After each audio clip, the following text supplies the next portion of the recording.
Thank you for listening to DJ Nocturna and interview with DJ Nocturna. Dark aloha to you and my guest, Richard Bennett, who is an electronic artist based in New York, also known as Roman Angelos. Is that how is that? Yeah, Oh, is that, I hope I did that you right. got it. You got it. It's a made up name, so Yeah. it's anybody's guess, but that's how I like to say it. It's great. Yeah, thank you. I really enjoy your music. So of course, always a big shout out to Shameless Promotion PR. Your music is has a little bit of that island fever. To me, it has a little bit of that exotica and the electronic blend to it, which is very refreshing for me. Yeah, well, I mean, that's very, very much intentional. It's been music that I've been interested in and obsessed with for a long, long time. I Mm. actually have a DJ set that I've developed over the years that I Really? present. Yeah, that I present at various places when they're trying out or doing a sort of like tiki cocktail vibey night. And yeah, it's just, the really fun thing about that genre of music, exotica in particular, is that you could find so many great things in the dollar record bin, which is becoming a harder and harder thing. You used to look in those and be able to Yeah. get very cool stuff. Now it's really thin. Oh yeah, yeah. I share that. I know exactly what you mean because before, they started producing these new vinyls now, right? The way they are now, right? There was a time in the 90s when they were like records, like vinyl for like $1, $2, $3. You can hardly find that anymore. I mean, you could. Yeah. It's not as common as so. I've been buying vinyl for so long. Used ones, people just put them away. They give them away. They don't care about them. They thought, oh, vinyl is gone. Now we got digital. Let's throw the vinyl away and let's give it away. But I've been Yes, yes. collecting those, and I totally understand what you mean because Martin Denny, who is the father Mhm. of Exotica, you could say, he had you could still find his records, in Oh yeah. in the bin. Yeah, it's amazing, right? So I totally understand what you mean. So you DJ, you're also a DJ. I do that. That is my main DJing thing, is the sort of exotica Oh, lounge thing. And um it's a very niche act, and it's the thing that I'm most interested in. And as with the music that I compose, I'm really mostly interested in really setting the tone and setting the vibe and stuff like that. And I'm not so much of a vinyl head, make them dance kind of DJ. yeah, yeah. Like, not that I dislike that kind of thing. It just isn't what I get up and want to do in the morning. So the opportunities for somebody who DJs mostly vinyl, exotica, and lounge are rare, but when I Mhm. get to do it, it's like one of the most fun things Yeah, yeah. You that I you get to got do. you got to come to Hawaii then, because we've got Oh, I mean when I think of Martin Denny, right? He was in Hawaii. He lived here. yes, yeah. He lived here for a while. He was brought here by Don the Beachcomber, which is the founder of the tiki culture, right? My man. You know. Yeah, so yeah, I mean this is like I love tiki drinks. I mean Yeah. that's like one of the best things ever. And in fact, I try to wear something. I like the shirt. It's very cool. Oh, and it's got a dinosaur on it I know too. it's kind of a dinosaur, yeah, a little dinosaur. I have a lot of other ones. I just figured out where this one. This one you don't have to iron. Just put it on. It's easy to wear. It's like a dinosaur, right? It lives forever. Yeah. But but I know going back, I know you have this album coming out, and of course you play lounge, right? It's like that's a what's a genre would you say to I'd describe? say electronic lounge exotica is kind of the longer way of saying it. I started to go back to calling it jazz, trying to like do this catch-all because it's kind of easier to describe to people, and it's mostly instrumental music, and jazz is such a broad field anyway. I mean, anything where you could have Louis Armstrong to Chick Corea, and call them both jazz, I think that I can say that I fit in with that. But that's my shorthand you know, when my mom's friends want to know what I do. And just say jazz. It's easiest. Yeah. Well, it's great. I mean, I know you're coming out with an album, an LP, which is next week. I think Yes, it's going to be released. It's called Under Supermarkets Underwater. that's right. It's coming out on May 19th. It's a full reimagining of my record, Music for Underwater Supermarkets, and it was fully remixed by just one person, Scott Solter, who has done a lot of great, interesting work over the years for the Mountain Goats, John Vanderslice, and he and I have been friendly for a long time, and he's just a great imaginative and creative person. And I just handed him the record, the original record, and I said, go nuts. I don't even want to know what you're doing with it. I want you to come back to me with something. I did give him, we talked about it a little bit. I wanted something that was sort of the opposite of what Music for Underwater Supermarkets was. So Music for Underwater Supermarkets is a very light and bouncy and joyful take, kind of almost like a 70s era Epcot Center. You know, what would it be like if we all lived underwater? It's going to be great. You're going to have so much fun. And then Supermarkets Underwater is sort of the flip side of that. I was thinking about being underwater and, you know, going deep, and Yeah. sort of the inescapable nature, if you're sort of like movies like The Abyss and stuff like that, where you're just, you know, stuck deep underwater and there's kind of no escape, and stuff like, you know, stuff of a darker nature. But Yeah, you know, being underwater, you live longer, I guess you could say. I mean, oh yeah, when we had the pandemic, underwater would have been the place to survive, right? Even supermarkets for that matter, because supermarkets, people went to supermarket. That's all they went to during the pandemic, right? yeah, Because same it was here. open, it was available, and you get food, and you get out and go back home. Yeah, strange times. Yeah. So I love the title, the supermarkets. I was just gonna ask you like why did you choose that title? And I totally get it. Yeah, and the remix record is also, I mean, you know, it's like a play on the words, but I wanted it to be like, when you're looking at it, you're less, you get the sense less that it's going to be an exciting and fun adventure, and kind of something a little more dark in nature. You know, like, oh geez, the supermarket is underwater, what happened to it, you know, instead of like music in the background of this fun underwater supermarket. So that was my sort of intention with it. Yeah, now I was watching one of your live videos that you did. I think it was swimming through the aisles. Is that the live Yep. Mm-hmm. Yeah. it's on YouTube. You can find it there. And that's really interesting how you were playing the keyboards and then the guitar at the same time. That's really incredible. Um Yeah, well, I developed that as part of what I'm going to do performing this record as a solo act. And I've done solo performances before under many different guises, just playing keyboards, just playing guitar, playing to a backing track. And it's always a bit of a struggle because you have to whip up some enthusiasm, at least as far as I see. And when I did stuff only playing with backing tracks, it felt like there was a real like, bleh, I was really dead in the audience. And so I was thinking, all right, I gotta do at least a few things while I'm playing that kind of make people go, whoa, whoa, I is doing something, you know, a little bit of acrobatics there.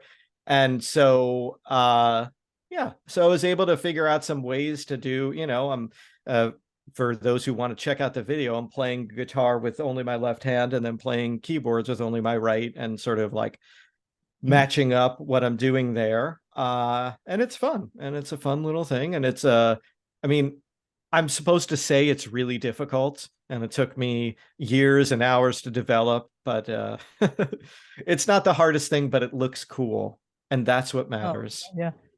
So you play, I know you play what instruments? Guitar is my main instrument. I've been playing since I was 12. I went to school for music, for guitar specifically. It's my main instrument. And then I kind of started to fall away from it. going to school for music is a loaded it's a loaded subject or wherever. And after I got out of school, I was really burned out on it, and I needed to find some new inspiration to keep on going with music because I was sort of dead inside musically. And I was playing a gig with this band, and the sound person was playing Komeda's "What Makes It Go," Uh-huh. and I just like kind of, that was my rebirth moment, and I was like, this Oh is wow. cool shit. And then I got almost immediately started picking up Stereolab records, and that to me, like once I heard that, I was like, all right, I know what I want to do. And I started getting into playing keyboards and synth, and then I played keyboards and synth in a number of bands over the years. My own band, Monocle, Mahogany. Then I played a little bass in this shoegaze band, Soundpool. So I sort of ventured out because I was growing kind of tired of guitar. And it sort of became a difficult instrument to see clearly after years of studying it. But now I'm back. I have fun with it again. I'm able to have fun with it. Now, I know you also have a fascination with library recordings of the 60s and 70s. Um, I guess Exotica music, and I know you're a fan of Burt Bacharach, which I happen to be as well. Uh, How can you not be? I know, yeah, I know, and unfortunately he passed away, but I Yeah. know he's a Taurus, so he was very. That's how you see his musical talent. His Oh, love for he's music. a Taurus. Wow, Yeah, I that think he seems just had a so. birthday. Just had a birthday. I think it was a 12 or something like that. Uh, Oh, and he passed away in, just recently, like, I don't know, February, right? I think he passed away. But he came to Hawaii I and did he live there for a while? I mean, I feel um like he could have. but I did see him. This is like more recently. He was performing. Oh, okay. He doesn't sing it. I mean, he never really sung, but he was playing the piano and then he had some singers. Yeah. I was actually this close to him, like literally I can touch him if I Oh. could. That's how intimate this space was, this venue that he performed at, the Blue Note. And Oh, that's Blue Note. Yeah, of course. it's good to have this intimate space. Sometimes you think that big concert halls are the best. They're not. Actually, when you pay a little bit more, but you're really like this close. He turned around and he said this to me. He goes, "Oh, is that good? What are you eating there?" And I'm like, I dropped. I was like, "Are you talking to me? You talking to That me?" is Yeah, very cool. yeah. Uh, yeah, I love that kind of music. It really speaks to me. And I think I started getting into it around the same time that I was getting into all other sorts of synth oriented music. And people talk about, hey, the Moog is cool, and then there are these guys doing interesting things. And the Roman Angelos thing grew out of a sort of interest in library music. And the thing that was so appealing to me about that music was that you had these people, and I'll pick out one in particular, Sven Labayak, who are brilliant composers, brilliant arrangers, just like kind of working workaday jobs. They go to work for a certain, company, and they say, do arrangements for these 5 songs, or come up with something that we could put in the back of a cartoon. And then they just go and they whip it up, and it's brilliant stuff. And then it becomes kind of the soundtrack to your life, because a lot of the Sven Labayak stuff was on Scooby-Doo.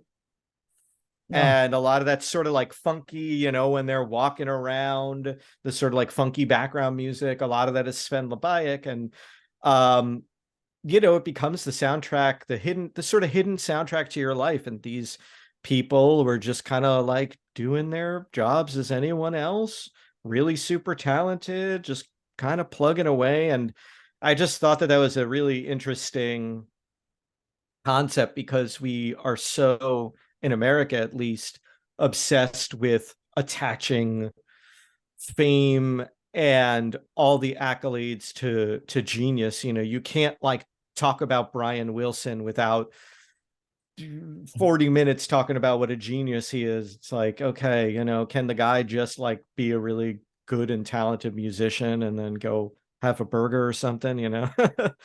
So I just found that whole kind of idea appealing. Yeah.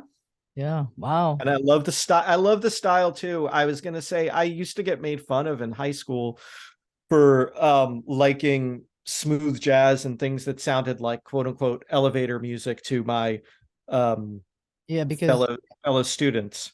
yeah, majority of people, I mean, yeah, that's very, not a lot of people, more people are just don't understand, I guess you could say, right? Yeah. They Yeah. really, And yeah, I went to school in Staten Island, which is, if you know the five boroughs of New York, it's the most conservative and least interesting of all the islands. Mhm. Apologies to my, parents who might be listening to this.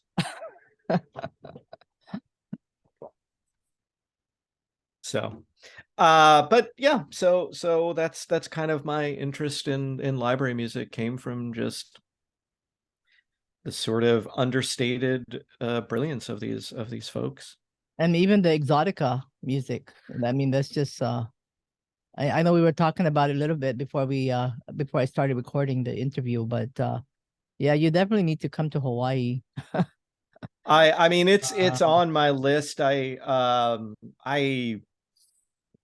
so much of my kind of artistic sensibilities are drawn from those ideas from like it's kind of like the 50s and 60s promotional ideas of Hawaii. I love those kinds of things where they're like, come and escape and, to the beautiful island. And it obviously is beautiful. But I sort of love that aesthetic of, you know, come here to, to escape your woes. And it was a really powerful message at the time. And I would love to come there. And yeah, and Les Baxter has a ton of sort of what you might call library type of music, they were just they probably told him, hey, spit out another record, buddy. yeah. Wow. So this record that you're releasing next week, Yes. Supermarket is Underwater, May 19th is coming out on Happy Robots Records, which is the founder, Rodney Cromwell, has been on the show a few times. Big shout out to him. Shout out to him. Yeah, how did you guys how did you meet? And We met through a mutual friend, Morgan Lote, who performs music under the moniker of Hologram Teen now. Great artist. And we met through her. I did some mixing work for one of the artists on Happy Robots. I think it was Alice Hubble was the oh first yeah, yeah. person. Yeah. And then I produced one of the tracks for Rodney Cromwell.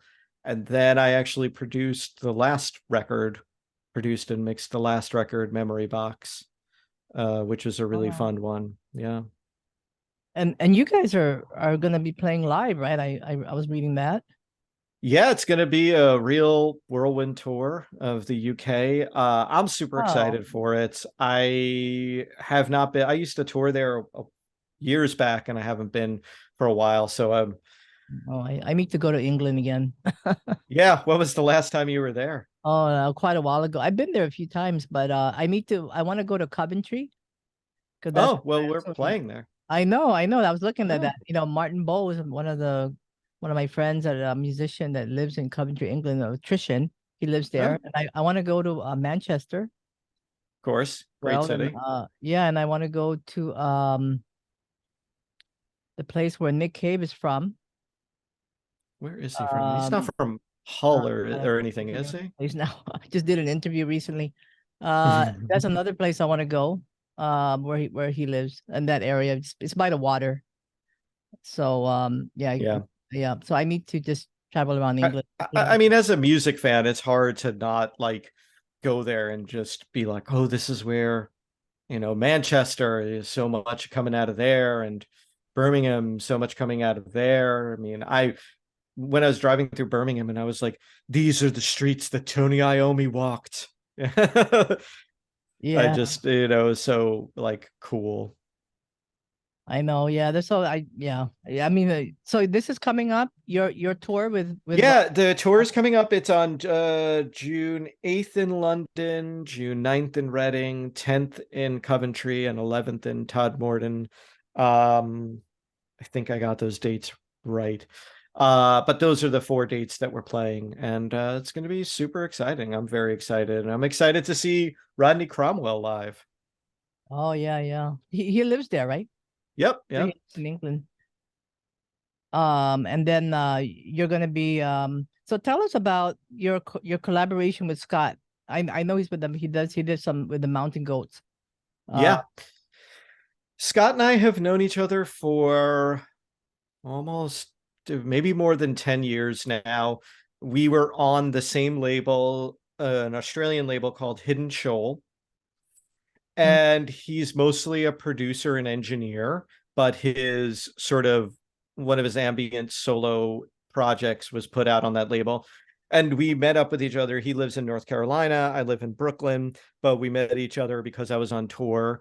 And it was one of those things where we just like immediately got on. And with working with him, it was super cool because he really has no pretensions mm. about music, and I feel like I don't either. And we'd be talking about like Cocteau Twins, and he's a massive fan, and then we just as easily slip into talking about like the Pat Metheny group, which Oh yeah. again is something I get made fun of for liking, like, oh, what are you into, dad music? And I'm at the but no, I yeah, I love that David Bowie uh oh yeah, this like is not America. it's not America, yeah. Yeah. So he's just really easy to talk to about all that stuff, and we have like a similar like we come together on certain artists. And he's done a lot of mixing work for me. He's produced a few of my records. We just chat a ton, and I always knew that he's done a number of remix records for people. He did a somewhat famous full remix record for John Vanderslice, and he's done a few other ones. And he's got such a different temperament, like at least what comes out musically. It's a bit more aggressive, and I wouldn't even say harsh, but it's definitely a lot, got a lot more tude, like don't mess with me kind of tude than what than what my stuff is. So I was kind of interested to see what he would do with some of my work that was a lot more chill and vibey and stuff like that. Oh, it's great. I mean, I really enjoyed I got a chance to listen to all the songs, which is I know they're not released yet, but they will next week. So if people want to Yeah. check that out. May 19th is the release date, and this will air. I'm not sure the day yet, but I'll let you know soon. Yes, please Yeah, do. the Supermarkets Underwater is the LP. May 19th is release. Roman Angelos and Scott Solter collaborating in this particular album, released on Happy Robots Records.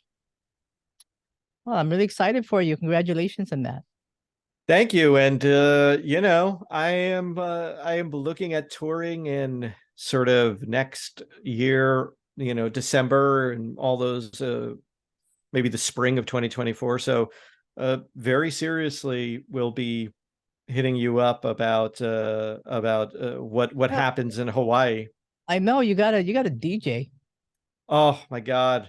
I mean, do you have a? I mean, do you enjoy that? I mean, do you enjoy DJing and I mean, I think that would be a good thing. I think that would I be I I can see do that. enjoy doing it, and I have already tried a little bit to push some of the tiki bars on, like people may or may not know Smuggler's Cove in San Francisco, possibly one of the most well-known tiki bars on the West Coast. I was like trying to get in with him and be like, dude, let me come to San Francisco and DJ at night there. And I wanted to do a tiki bar tour of the West Coast or something like that Yeah, to that's a good really come idea. together. Tiki bar Yeah, bar tour. That's a good one.